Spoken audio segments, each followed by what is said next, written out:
앞에서 경외함으로 주께 홀로 섭니다. 성도 여러분 안녕하십니까? 6월 15일 수요일 묵상과 기도의 시간을 시작하겠습니다. 우리 자신을 돌아보면 참으로 연약함을 발견합니다. 그래서 하늘의 능력이, 권능이 우리 가운데 가득히 채워지기를 축복합니다. 주님께서 주시는 은총의 말씀은 사무엘상 24장 1절로부터 22절의 말씀입니다. 사울이 블레셋 사람을 쫓다가 돌아오매 어떤 사람이 그에게 말하여 이르되 보소서, 다윗이 엔게디 광야에 있더이다. 사울이 온 이스라엘에서 택한 사람 3,000명을 거느리고 다윗과 그의 사람들을 찾으러 들염소 바위로 갈새 길가 양의 우리에 이른즉 굴이 있는지라. 사울이 뒤를 보러 들어가니라. 다윗과 그의 사람들이 그 굴 깊은 곳에 있더니 다윗의 사람들이 이르되 보소서, 여호와께서 당신에게 이르시기를 내가 원수를 내 손에 넘기리니 내 생각에 좋은 대로 그에게 행하라 하시더니 이것이 그날이니이다 하니 다윗이 일어나서 사울의 겉옷자락을 가만히 베니라. 그리한 후에 사울의 옷자락 뱀으로 말미암아 다윗의 마음이 찔려 자기 사람들에게 이르되 내가 손을 들어 여호와의 기름 부음을 받은 내 주를 치는 것은 여호와께서 금하시는 것이니 그는 여호와의 기름 부음을 받은 자가 됨이니라. 다윗이 이 말로 자기 사람들을 금하여 사울을 해하지 못하게 하니라. 사울이 일어나 굴에서 나가 자기 길을 가니라. 그 후에 다윗도 일어나 굴에서 나가 사울의 뒤에서 외쳐 이르되 내 주 왕이여 하매 사울이 돌아보는지라. 다윗이 땅에 엎드려 절하고 다윗이 사울에게 이르되 보소서, 다윗이 왕을 해하려 한다는 사람들의 말을 왕은 어찌하여 들으시나이까?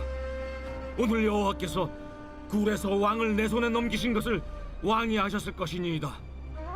어떤 사람이 나를 권하여 왕을 죽이라 하였으나 내가 왕을 아껴 말하기를 나는 내 손을 들어 내 주를 해하지 아니하리니 그는 여호와의 기름 부음을 받은 자이기 때문이라 하였나이다. 내 아버지여 보소서, 내 손에 있는 왕의 옷자락을 보소서. 내가 왕을 죽이지 아니하고 겉옷자락만 베었은즉 내 손에 악이나 죄가가 없는 줄을 오늘 아실지니이다.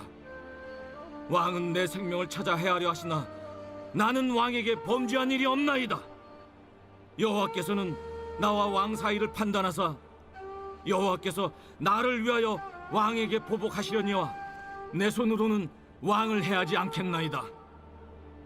옛 속담에 말하기를 악은 낙인에게서 난다 하였으니 내 손이 왕을 해하지 아니하리이다. 이스라엘 왕이 누구를 따라 나왔으며 누구의 뒤를 쫓나이까? 죽은 개나 벼룩을 쫓음이니이다. 그런즉 여호와께서 재판장이 되어 나와 왕 사이에 심판하사 나의 사정을 살펴 억울함을 풀어주시고 나를 왕의 손에서 건지시기를 원하나이다. 다윗이 사울에게 이같이 말하기를 마치매 사울이 이르되 내 아들 다윗아, 이것이 내 목소리냐? 하고 소리를 높여 울며 다윗에게 이르되 나는 너를 학대하되 너는 나를 선대하니 너는 나보다 의롭도다. 네가 나 선대한 것을 오늘 나타낸다니 여호와께서 나를 내 손에 넘기셨으나 내가 나를 죽이지 아니하였도다. 사람이 그의 원수를 만나면 그를 평안히 가게 하겠느냐? 내가 오늘 내게 행한 일로 말미암아 여호와께서 내게 선으로 갚으시기를 원하노라.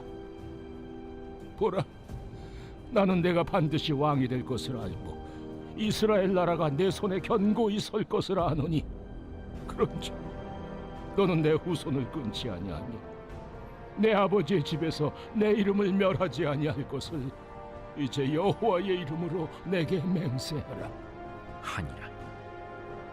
다윗이 사울에게 맹세하매 사울은 집으로 돌아가고 다윗과 그의 사람들은 요새로 올라가니라. 다윗은 사울을 죽일 수 있는 절호의 기회를 얻게 됩니다.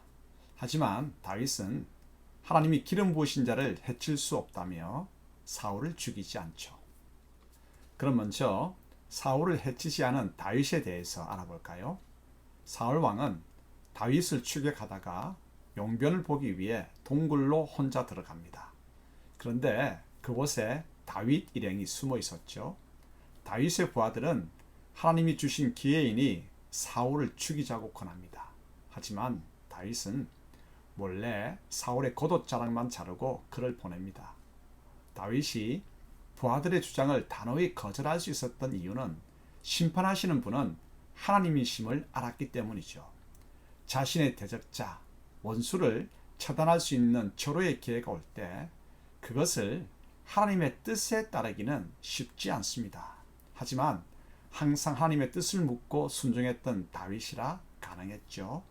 하나님의 뜻은 악을 악으로 갚지 않고 선으로 갚는 것입니다.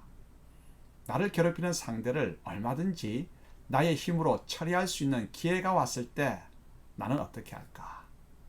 그래, 그동안 나를 괴롭혔던 일에 대한 안갚음을 너도 당해봐라 라고 할 터인가? 아니면 지금 내게 주어진 힘도 하나님의 주권을 이루는 도구임을 인정하며 원수 갚음을 하나님의 손에 맡길 것인가? 여러분, 어떤 것을 선택하시겠습니까?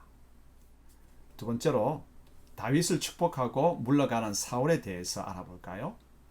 사울이 일을 마치고 동굴을 나가자 다윗은 거리를 두며 따라가죠. 멀찍이서 사울을 불러 세웁니다. 그리고 재판장이신 하나님 앞에서 다윗은 사울 왕에게 여태껏 어떤 해도 끼치지 않았고 방금도 사울을 죽일 수 있었지만 하나님의 기름 부음 받은 종을 건드리지 않았다고 말합니다. 그런데 그런 무고한 자신을 죽이려고 하는 사울의 악행을 고발하죠. 사울은 자신을 살려준 다윗의 선행과 다윗을 왕으로 세우려는 하나님의 뜻을 인정하고 다윗을 축복해 줍니다. 다윗이 악을 선으로 갚자 사울은 다윗의 선행을 인정하고 추격을 멈추고 돌아갑니다. 악을 이긴 선행이 잠시 동안이지만 시기심으로 인한 사울의 광기를 잠재우고 그를 평상심으로 돌아오게 하였죠. 사람의 변화를 일으키는 것은 100마디의 말과 엄한 체벌이 아니라 진심이 깃든 선한 행동입니다. 주변 사람들이 나의 선한 행동을 통해 하나님의 선하심을 느끼고 변화될 수 있다면 이것만큼 귀중한 일이 어디 있겠습니까? 그러므로 악을 손으로 이기는 선한 행동이 우리에게 있기를 기도하십시다. 함께 기도하겠습니다. 하나님 아버지, 나를 괴롭혀 온 상대를 대갚아 주면 속이 후련하겠지만 손으로 악을 이기라는 주님의 뜻에 순종하기를 원합니다.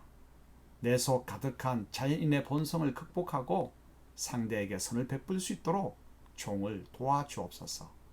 악을 이긴 선행으로 상대가 주님의 선하심을 느끼고 하나님께로 돌아온다면 이보다 더 귀한 일은 없겠지요. 주님, 이 귀중한 역사를 허락하옵소서. 예수님의 이름으로 기도합니다. 아멘. 말씀